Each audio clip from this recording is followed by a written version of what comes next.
Hi guys, Kirk and Jay here with Kirk, Giordano, Plastering. Today I want to explain something that we get a lot of calls about, and usually people from other states call us and say, gee, Kirk, you did a video one time and you showed that everybody should gap the plywood if you're going to go stucco. I want to clarify what I said before. Now notice guys, this particular edition is going to have stucco applied, and there are no gaps in the plywood. Generally, guys, you got to put 1/8 of an inch. Why? That allows for, in the heat, the sun will heat up a wall, and granted, that wall will expand a little bit, and that's why you gap the wood, because the plywood could expand, the studs could expand, they could twist and all that stuff. So if you gap it, you allow for the movement.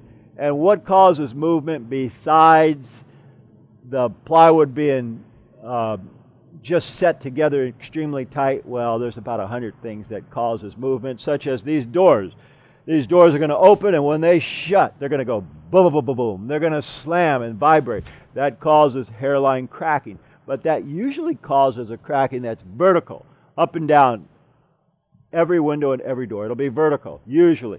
What else causes cracking? Well, just name the few biggest, because it'd take me a half hour to explain all the stuff that causes cracking, is rain. Rain will saturate the ground, lift a house after 20 days of solid rain. It'll lift it. That's just the nature of it. We're on a busy street, cars driving back and forth, settling.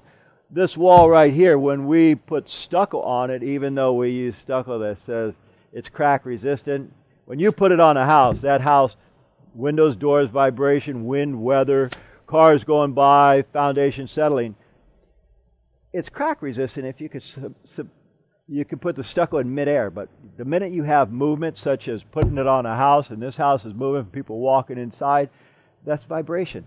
Vibration causes cracking. It's like kryptonite to Superman. You can't have vibration in a house, but let's face it, guys, a house is going to move. People walking inside refrigerators, all kinds of stuff.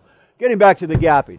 Okay, we are in Oakland. Now, this fella did a nice job, but he didn't gap the plywood. And if you're doing wood, I'm not certain if you have to gap the plywood, but if you're doing stucco, you should gap it. My buddy Jerry Pozo goes around the country and explains all of this stuff. He does seminars. He's a consultant. Works for BMI, or Sika now.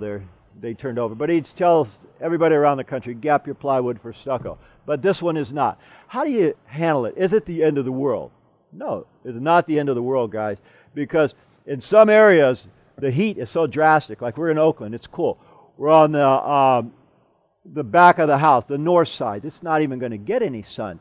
Southwest side is where the sun usually hits a wall, and we got about 10 really hot days here. What's really hot days? If you guys are in the UK or in Livermore, or you guys say, what do you consider hot? I consider hot 100 degrees or above for 30 days or more. The heat will bake a wall, and it will expand it, and then it'll buckle the stucco. But right here, we're in Oakland. We're on the north side. Sun's never going to hit it, and it really doesn't get more than 90 degrees, 80, and maybe 6 to 10 days a year. So we're not too bad, but if you folks can remember, if you're doing stucco, gap it. Here's another tip, guys, as far as gapping the plywood. If it's not gapped, and by the way, before I forget, this is at least staggered. They staggered the plywood. Big thumbs up for staggering the plywood. If it's not gapped, you could always go with, because when these doors open and shut, if it's not gapped, you could put an expansion joint. Most folks don't like these. They say, oh, gross, man, I don't want it. They look too modern. This is an expansion joint with a 1/2 inch. This is an expansion joint with a solid inch. This, you paper and wire, and I can put this one right here, right where the door is, and on that opposite side of the door, and the other one. It'll look good. And that helps with vibration because the plywood is not gapped. Again, guys, that stuff is not the end of the world, but if you're in an area, say like Arizona, Florida, and you get constant heat, it is a big deal. Because people send me pictures, and I'll see a horizontal line, and I'll see about 1/8 of an inch gap to 1/4 inch. And right away I'll say that's the plywood was not gapped. The heat was on it, it baked it, and it expanded, and it busted and tweak the stucco a bit. So anyway, I just pointed out everything is a matter of improvising. Like say, he doesn't have any rings right here, so I told the homeowner, I said, stick some wires out, and what we'll do is we'll paper it, we'll take the wires through it, we'll pop these rings on it, put some polyurethane around it. It's all about improvising when you're doing stucco, guys. We do it all day long. We get to a job and you just improvise. But if you can, gap it for stucco and forget about not gapping it. That's only if you're doing wood. But anyway, guys, I see it often, and for all you folks who think it's the end of the world and you call me in a panic, it's not. You could put an expansion, worst case scenario. Anyway, my name is Kirk. I'm with Kirk, Giordano Plastering. We thank you for watching, and as usual, we'll see you guys on the next one. Once again, folks, we thank you for watching, and I really enjoy all your comments. If you guys like this video, please click the like button down below, and also if you enjoy what we do, subscribe to our channel so we can keep making these videos for you. My name is Kirk. And Jay.